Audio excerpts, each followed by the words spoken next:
요! 상시벽을 합니다. 센서 스튜입니다. 여러분, 중국이 세계를 집어삼키려고 합니다. 대만, 한국을 포함해 거의 전 세계에 간첩들을 보내며 군사 기밀들을 훔치고 있죠. 심지어 한국에서는 현역 군인들도 포섭이 되었다고 합니다. 한국의 공군기지도 뚫렸죠. 이건 그냥 두고 보기에는 가만히 있을 수가 없는 상황입니다. 오늘은 중국의 간첩 공작질에 대해서 집중적으로 탐구해보도록 하겠습니다. 바로 보시죠. 그 전에 제 올해 목표는 구독자 50만 명을 모으는 겁니다. 혹시 한 번만 저를 도와줄 수 있을까요? 부탁드리겠습니다. 일단 한국의 상황을 좀 봐야 할 것 같습니다. 많이 심각해요.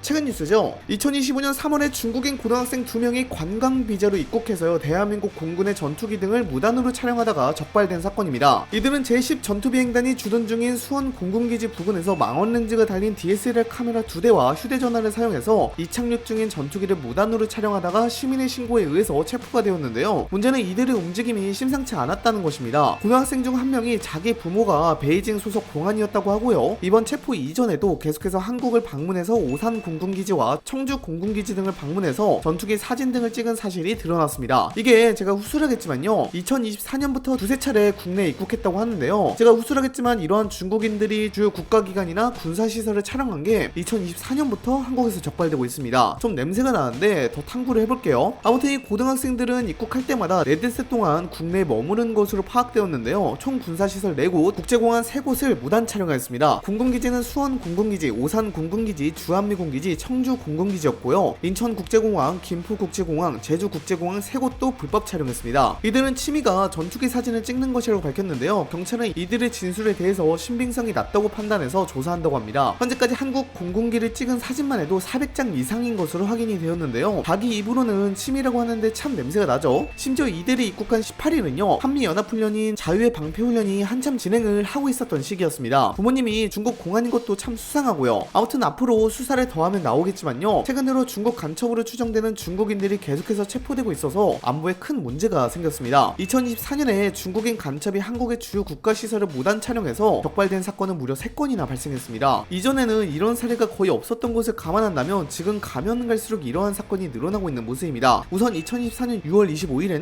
중국인 유학생 3명이 대한민국 해군의 해군작전사령부가 자리잡고 있는 부산 해군기지 인근 야산에서 드론을 띄워서 해군작전사령부의 부산 해군기지와 한미일 군사훈련을 참가를 위해 부산 해군기지에 정박해 있던 미국 해군의 시어도어 루스벨트 항공모함을 5분여간 2차례 촬영하다가 체포되기도 하였습니다. 이들도 역시 자신들의 관광객이고 유학생이라고 주장을 했습니다만 군사기지를 촬영한 것은 명백한 불법이었죠. 거기다가 이들 중 한 명이 우수한 공산당원으로 뽑힌 전력이 있었고요. 2023년 2, 3월에 입항한 미 핵추진 잠수함인 스프링필드함, 니미츠 항공모함 등도 촬영한 것이 확인되었기 때문에요, 중국 정부가 중국인 간첩을 세계 곳곳에 보내서 반중 국가들의 주요 국가시설 및 군사시설들을 촬영해 중국으로 보내고 있는 것으로 파악됩니다. 그뿐만이 아닙니다. 2024년 11월 9일에는 인천국제공항을 통해 한국으로 입국한 40대 중국인 남성이 입국 직후 바로 렌터카를 타고 서울 서초구 내곡동에 있는 국가정보원 건물을 촬영하다가 국가정보원의 드론 탐지 시스템에 적발되어 국정원 직원에게 체포당한 적이 있었습니다. 경찰 조사에 의하면 이 중국인은 헌인능을 촬영하다가 실수로 국가정보원 건물을 찍었다고 진술했지만요, 문제는 촬영한 구역이 국가정보원 건물이 위치한 곳인 것을 고려할 때 중국인 남성이 의도적으로 국가정보원 건물을 촬영한 것으로 의심하고 있습니다. 또 2024년 12월 31일에는 제주도를 방문한 중국인 관광객 한 명이 제주국제공항의 활주로로부터 약 2km 정도 떨어진 제주시 도주동 인근에서 드론을 띄워서 제주국제공항을 무단으로 촬영하다가 적발되기도 했는데요, 제주국제공항은 국가보안 각급시설로 반경 9.3km 이내 지역에서는 드론 비행이 금지되는 지역이고요, 기본적인 사진 촬영도 제주지방항공청에서 허가를 받아야만 가능합니다. 또 이뿐만이 아닙니다. 중국인 일당이 현역 군인으로부터 우리 군의 기밀을 빼돌리려다가 적발되어 군 당국이 수사에 착수했는데요, 최근 중국인이 개입된 이적 행위가 계속해서 발생하고 있습니다. 국군 방첩사령부는 3일 중국인과 현역 장병의 군사기밀보호법 등 위반 혐의를 확인해 수사를 진행하고 있다고 밝혔는데요, 중국인 한 명은 현역 장병과 장교 지원자들이 있는 오픈 채팅방에 잠입해서 기밀 정보를 넘겨줄 사람들을 포섭하고 있었습니다. 1대1 대화를 통해 친분을 쌓고 군사기밀을 넘겨주면 금전 등의 대가를 제공하겠다고 포섭하고 있었는데요, 이때 강원도 양구군에 주둔하고 있었던 병상 한 명이 카메라와 비인가 휴대전화를 부대에 몰래 반입하여 군 내부망에 게재된 한미연합연습 진행 계획 등을 여러 차례 찍어서 중국인 일당에게 넘겨주게 된 것입니다. 이것이 국군 방첩사령부 첩보망에 걸려들게 되었고요, 중국인들이 그 대가를 지불하기 위해 제주도로 왔다가 국내 방첩대원들에 의해 체포가 되었습니다. 물론 이 병사가 유출한 정보는 군사기밀에 해당하진 않지만요, 비공개 내부 자료여서 군사상 기밀에 가까운 자료라 처벌을 피하기 힘들 것으로 보입니다. 흥미로운 점은 이번 사건의 중국 정부 정부가 깊이 관여하고 있다는 것을 예상해볼 수 있습니다. 수사 과정에서 중국인 중 한 명이 중국군 소속이라고 밝혔거든요. 물론 현재 제도나 법적인 한계 때문에 진상 규명이 쉽지는 않아 보입니다. 또 2022년부터 2024년까지 군사기밀이 대거 유출된 건 여러분들도 다 잘 아시는 사실일 것 같습니다. 국군정보사령부에서 근무하는 군무원 한 명이 2017년에 중국에 포섭되어 2024년까지 수십 차례에 걸쳐서 한국의 주요 군사기밀을 유출해왔다고 하는데요. 중국 등 해외에서 활동 중인 우리 블랙요원 리스트와 전체 부대원 현황 등 이 3급 군사기밀 여러 건을 중국에 넘겨주게 되었습니다. 나중에 한국의 정보기관이 북한 당국의 서버에 침투하면서 정보사령부의 정보작전 요원들의 명단을 확인하면서 사건이 밝혀졌는데요. 1억 6천만 원을 받고 군사기밀 30건을 유출했다고 합니다. 이에 따라 대한민국 정보사령부의 휴민트가 사실상 무력화되었고요. 처음부터 다시 정보망을 쌓아 올려야 하는 대참사가 발생했습니다. 중국은 현재 주변국, 특히나 한국과 대만을 중심으로 전방위적으로 간첩들을 보내 공작질을 일삼고 있습니다. 대만의 경우는 한국보다 더 심각한 것으로 보이는데요. 대만 정보당국은 2025년 4월 10일에 중국 간첩 사건과 관련해 집권당인 민진당 인사 중에서도 중국에 포섭된 인물들이 몇 있다고 밝혔습니다. 대만 국가안전국 차이밍엔 국장은 입법원 대정부 질의에 참석해서 간첩 사건을 보고하였는데요. 2020년부터 지금까지 총 159명을 간첩 혐의로 기소하였다고 합니다. 이 중에 현역 퇴역 군인이 총 95명이었고요. 최근에는 민진당 소속의 총통부 참모와 전 당원, 입법원 전 보좌관 등도 연루되었다고 밝혔습니다. 대만 국가안전국은 당파와 관계없이 신속하고 철저한 조사를 통해 엄중한 처벌을 받을 수 있게 하겠다고 덧붙였는데요. 대만에서 중국 간첩 활동이 가면 갈수록 기승을 부리고 있습니다. 2021년에 3건으로 16명, 2022년에 5건으로 16명, 2023년에 14건으로 48명, 2024년에 15건으로 64명으로 증가했죠. 가면 갈수록 늘어나는 게 보이시죠? 중국의 주요 침투 대상은 군부대를 비롯한 정부기관과 비정부 단체인 민간협회, 종교단체 등이며 중국 간첩들은 군사 기밀을 유출하고 각종 선거에 개입하는 것은 물론이고요. 중국의 대만 무력 침공 때 적극 협조하라는 임무도 부여받았다고 합니다. 심지어 2025년 3월에는 중국의 기밀을 유출한 혐의로 체포된 현역, 퇴역 군인 4명이 징역형을 선고받았는데요. 4명 중 3명이 총통 경호를 담당하는 군부대 소속이었고 나머지 1명은 대만 국방부 정보통신사령부 소속이었어요. 집권당인 민진당에도 간첩이 있고 심지어 총통 경호를 담당하는 곳에도 간첩이 있다는 것을 보아 대만 내에 얼마나 깊숙이 중국 간첩들이 퍼져 있는지를 엿볼 수 있는 대목입니다. 중국은 지속적으로 공작질을 일삼고 있습니다. 2022년에 들어서는 중국 정부가 국외 여러 국가에 무허가 경찰 조직을 세운 것이 발각되기도 했는데요. 한국에서도 역시 시당 등으로 위장하여 비밀 경찰 조직을 설립하여 운영하고 있었습니다. 이들은 비밀 경찰서를 세운 뒤 정보를 수집하는 행위를 하고 있었는데요. 이것도 역시 일방적인 주권 침해입니다. 근데 이게 다가 아니에요. 중국의 첩보 공작